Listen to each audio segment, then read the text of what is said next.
Yeah, we do all of it in-house.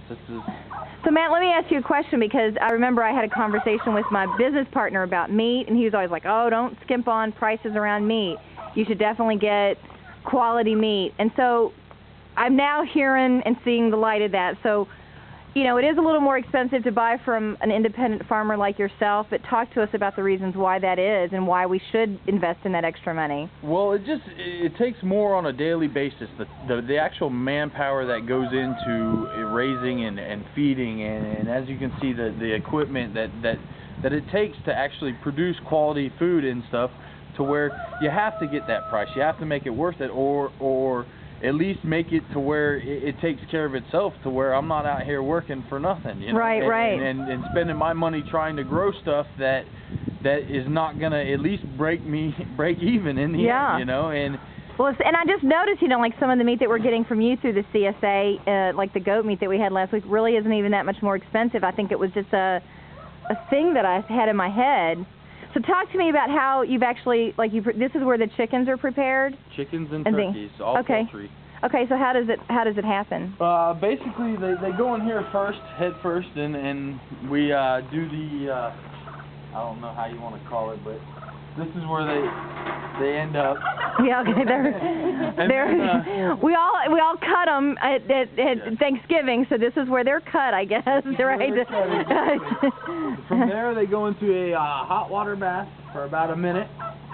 And then I drop them in here, and about 30 seconds later, they have no feathers left. Wow, okay. How hot is the hot water bath? Like 145 to 150. Any hotter than that, yeah, you start cooking the chicken, and you don't want to do that. You just want to get them hot enough to where the feathers just fall right off, and they go in there and they come right off. And then they go to a chill water rinse real quick, get all the extra feathers off, make sure they're clean, and then they go over to the table to where they, you know, get cleaned out, and then they go soak in a chilled water bath for about 3 to 4 hours. I usually leave them. And then after that, they get packaged up. Is it just water? Just water and ice, cold water. It's about 32 degrees. What's your opinion about how sanitary this is compared to the stuff that we have in the grocery stores? And, you know, I mean, like this morning I took one of your eggs, and my dog loves raw eggs, and we just don't give her raw eggs because we usually get it from the grocery store. But this morning I thought, you know, it's from the farm. I'll just give her a raw egg. My 2 dogs get 4 raw eggs every day. See? They love them.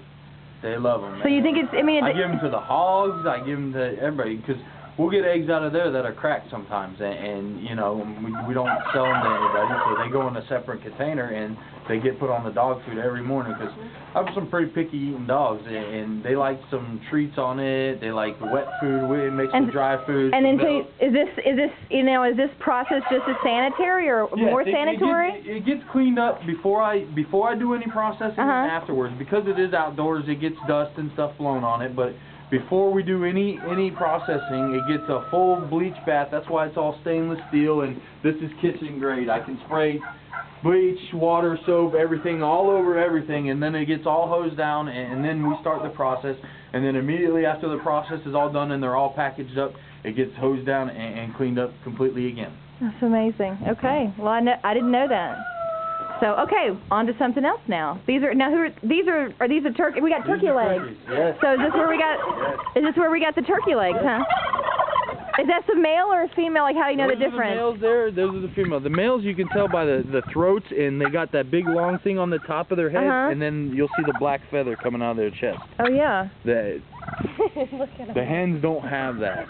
And who are over there in the corner there in the little A-frame? Those are chickens. Those are the oldest chickens we have. That's what those are going to be moved out to here to where they move around the pasture. I have another shelter. This one actually got damaged in the wind. We had another one that got damaged in the wind, so I have to make a brand new one to move all them out here. And those will go out here, and they just, every morning you can see the trail. Look how pretty they are. Look, hi buddy.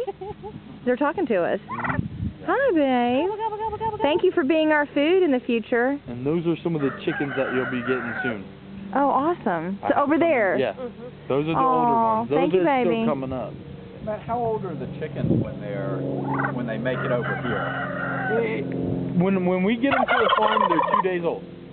I order them, they get shipped that day, freshly born, and it depends on what you get too, because you can get what's called a straight run, which is whatever they pull, you get. You can order all hens, you can order all roosters. It just depends on what you want. And I order. It took me a few tries to get it right, because we've, you know, like I told you, this was all new to me in the beginning, and Yeah. I've taken in different, you know, opinions here, opinions there, people that are successful chicken farmers around here, and I've taken a little bit of everything and tried to make it, you know, put it to what works for me and us here. And you've been doing this about a year, you said? A little over a year. And then last year you were repairing air conditioners and stuff. 2009 was air conditioners. 2010 was all farming. Okay, well I know that my husband is thinking in the future that would be a nice retirement to go have his own farm, isn't it, baby? Totally. Yeah.